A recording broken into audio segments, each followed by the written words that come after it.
The spiritual Balboa. I like to talk about thinking patterns in life. Life is a complicated thing. You really want to get it right. You don't want to get it wrong. It's like, but patience takes time, patience, and work. And no matter if the thing a person is impatient with you, they don't understand that. I mean, maybe, maybe not. Maybe I got it wrong. Maybe I am wrong. And I learn something new every day. You know, said the truth is hard to handle. Um, People got a lot of work to do. Maybe you have a lot of work to do yourself. And you try to, like I said, you try to get right. You try to study the person, and you know how they intend on you, what they feel about you, and what they think, depending on what you seek from them or what they seek from you. Because if they didn't seek nothing, they wouldn't be around you. They didn't get anything like comfort or this or social progress or just boost of the ego or they're actually in love, whatever the case may be. Um, they seek something. You study them and you cross reference and then you feed it through what they said before and how it adds up to what they're doing and what they've said and done. Put in, like I said, you put it in mental categories and make that, and make your own definitions of it. And then I learned something the other day. No matter how much you describe something, somebody they're gonna how they see it is going to be different from you, and how they describe it. It's not like, say for instance, as how they describe things is how they gonna see it.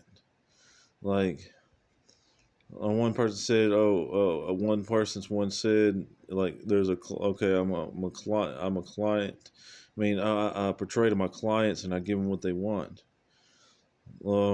Clients, what are they trying to say there?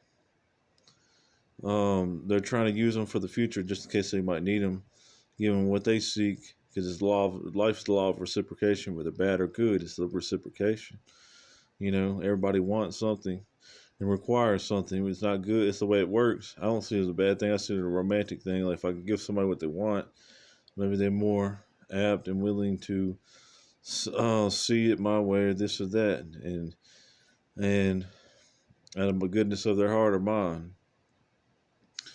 I'm not perfect, but that's what they do, and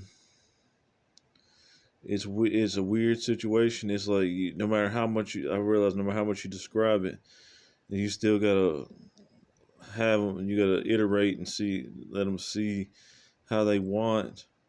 I mean, how they change their definition of it. And it's really up to the person if they even want to hear it. That says in the Book of the Samurai, don't give anybody any information unless they're in the disposition to hear it. And that makes sense. I had to work on that. And people might not be in the disposition to hear what I say or what anybody else says at the time. So it's best go within the disposition of the person.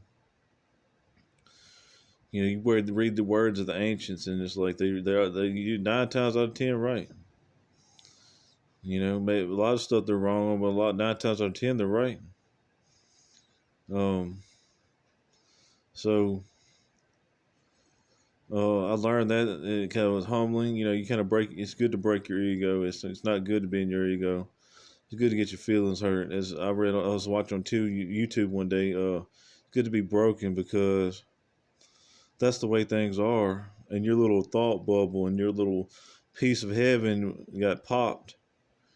Nobody wants their piece of heaven get popped, but they like popping other people's pieces of heaven. It's good to pop your little piece of heaven because that's not reality. Like I always say, iterate on verbatimly. The mind thinks fictitiously, but that's the way the mind works. It's humbling. It really shows you what you need to work on, and it shows you where you stand and where you are and what you need to do or what you don't need to do. You know what I mean? It's really humbling. I like being more humble more than I do being happy because I like What brings me happiness is the truth.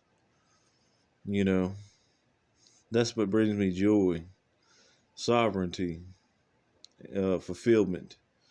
But thanks. This is Spiritual Balboa. Thanks for listening.